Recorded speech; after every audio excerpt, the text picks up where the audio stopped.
temos dois temas muito importantes. O primeiro que tá no título, tá? Bem-vindo ao MBL J.D. Vance. Bem-vindo ao MBL Mr. J.D. Vance. Houve um pronunciamento de J.D. Vance ontem feito no canal do Charlie Kirk, tá?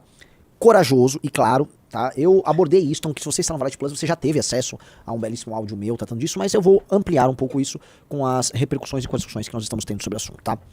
O J.D. Vance, que é o vice-presidente americano, o provável sucessor do Donald Trump na próxima eleição. Falo de provável porque nunca duvide de uma ideia do que pinte na cabeça do Trump dele mesmo concorrer à reeleição, caso ele tenha condições de vencer e, enfim, caso ele se sinta confortável em alterar a legislação americana. Mas o mais comentado é que o J.D. Vance é o sucessor natural. O J.D. Vance é um cara que vem sendo muito mais resoluto à direita e que vem apontando, vamos dizer, um aprofundamento do caminho à direita do Partido Republicano e do próprio movimento MAGA. Onde eu quero chegar com isso, tá? O J.D. Vance, ele comentando sobre a morte do Charlie Kirk, ele fez um desenho muito inteligente e apontou culpados. O que ele fez? Ele falou, olha, tão logo morreu o Charlie Kirk, um veículo de imprensa, eu não sei se é The Nation ou The National, tem que pegar a lista se é The Nation ou The National, dá um Google, vai ver tem os dois, vai só procurar, The Nation ou The National, é um jornal antigo, acho que é esse aí, The Nation, isso, fundado por abolicionistas em 1865, é um jornal antiquíssimo, ele existe ainda hoje e ele é bancado pela turma do George Soros também, né, Fundação Ford, Fundação Soros, a Fundação Open Society. E este site, né, que é um jornal, The Nation, ele soltou um artigo muito espírito de porco, zombando, fazendo o troço da morte do Charlie Kirk.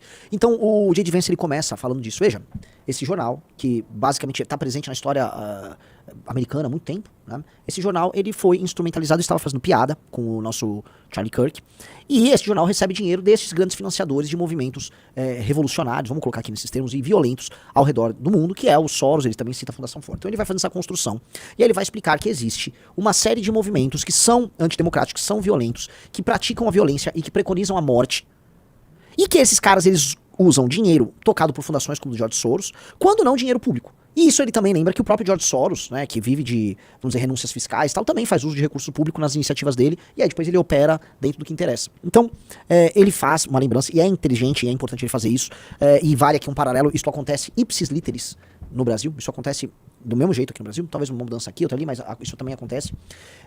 E ele prossegue também dizendo que a questão da violência política, ela é muito mais presente no campo da esquerda que da direita, e ele traz para isso uma pesquisa que saiu que mostra que um esquerdista é muito mais propenso, muito mais, não é nem que é próximo, é muito mais propenso a aceitar a violência política contra o adversário de direita do que um direitista com um de esquerda.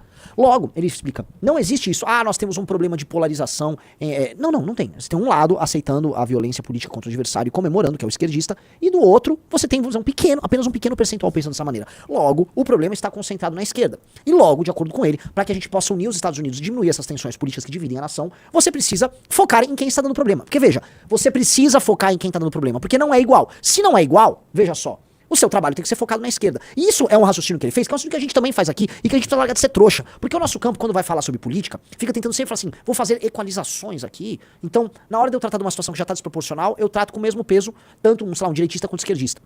Isso tá errado, porque você não pode tratar desiguais de maneira igual. A esquerda é muito mais propensa à violência e ela comete a maior parte das ações políticas violentas nos Estados Unidos ou mesmo no Brasil. Beleza, e o direita tá aqui. Eu não vou falar, então eu vou fazer uma lei pra punir esse aqui. Não, a gente tem que focar agora nisso. Quais são as condições que permitem que esse cara cometa tanta violência e que ele tenha um discurso tão baseado em ódio? É financiamento? É o discurso universitário? É uma leniência por parte da justiça? É, sei lá, um discurso que talvez a gente está aceitando muito numa sociedade aberta, só que talvez ele não tenha que estar presente numa sociedade aberta? É um discurso de visionismo que trata essas questões de raça, sexo, gênero, blá, blá, blá, blá, como temas tão centrais que eles fazem com que a família se odeiem?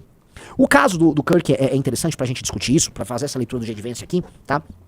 Porque o seu assassino, e isso vem permitindo que a esquerda seja malandra agora no jogo, acho que o Rizzo vai entender. O seu assassino é oriundo de uma boa família de direita americana. O pai dele era, acho que policial ou oficial. Xerife. Foi xerife, tá? Tinha um pastor, tinha uma família, ele tinha um círculo religioso ao redor da família. Bom, frequentou boas escolas, era um bom aluno. Naturalmente, assim, você vai falar, entendi, ele é um branco anglo-saxão típico norte-americano. O rapaz, que é Tyler, o nome dele, né, o assassino. Este rapaz, ficou provado que ele se radicalizou online. Não sabemos uma razão, talvez, né? Depois descobriram que ele namorava um outro rapaz, que se identifica como um trans e talvez é um furry. Chequem aí se o namorado, o cara era um furry, por favor. Mas que é um homem que acha que é mulher e gosta de se vestir de bicho. Ele, portanto, o rapaz, ele era um rapaz gay que namorava um outro rapaz. Aí alguém falou, não, se você namora um trans, você não é gay, você é gay. O que você namora um cara, ali o cara lá era um cara que basicamente queria ser mulher e botava uma roupa de bichinho, né? Então, o cara era um cara gay que, por alguma razão, acabou entrando em células e núcleos de discussão política desse universo progressista, muito próximo do mundo trans, vamos colocar aí, de trans ativistas, namora e foi namorar um outro rapaz que se define como trans e acho que furry e gosta de usar roupinhas de pelúcia. Cara, o namorado dele é uma fursona, né? Fursona, é isso. Deve só descer ali. O namorado dele, mano, se identificava talvez por algum tipo de animal, né?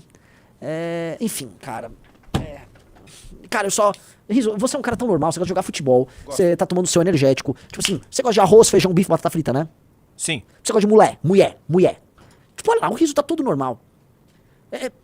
Por que alguém gosta de um cara vestido de bicho de pelúcia? Eu não entendo você. Porque deve ter no nosso público. Eu tô falando que de repente, sei lá, 70% do nosso público gosta disso. Sei lá, tem uns bizarros aí. Eu não entendo. Eu sou tão convencional, galera. Eu sou tão convencional.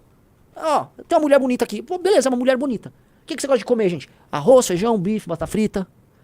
Eu sou muito convencional. Fórmula 1, eu gosto do Max Verstappen. Eu acho o Zico e o Pelé foda, sabe?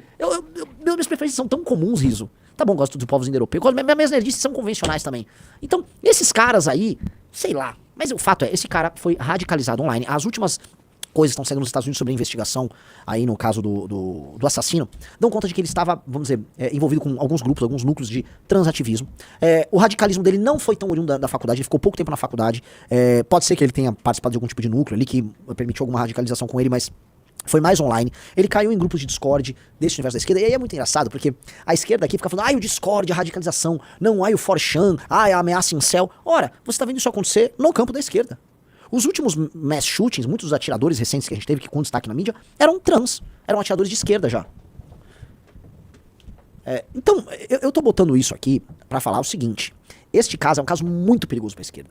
Porque ficaram soltando aí, né, documentários sobre ameaça em céu. Ameaça em céu, meu Deus, o incel isso, o incel aquilo. Mas no final do dia, os weirdos, os esquisitões, que gostam de coisas esquisitas e que estão se radicalizando e topando cometer crimes de violência, não são exatamente os incels que vocês imaginam. Então aí essa galera transativista à esquerda, inclusive, a esquerda tá tentando tirar o dela da reta, falando que o cara era de direita, porque ele usava vamos dizer, um discurso radical de internet identificado com a direita. Não, calma aí. Esse discurso, né, ou melhor, certo fraseado oriundo de games, certo vocabulário, ele é comum. Porque é um vocabulário geracional. Você fala, vamos supor, based, é uma coisa muito geracional. Eu já estou velho pra falar based, mas você vai encontrar gente à esquerda usando isso. Até memes, você começa a ver intercâmbio, porque é uma questão geracional, ok? Então, oi, diga, Riso. Perguntaram no chat se for um furry de onça você gosta. A gente tem um furry de onça, nosso chefe, né? É verdade. A gente tem um furry de onça aqui, sim. Confesso que nós não fazemos sexo com ele. Podemos colocar nesses termos. Nós não fazemos sexo com... Não temos atração sexual pelo nosso chefe, que é um furry de onça. Isto posto, nós temos um furry de onça aqui entre nós.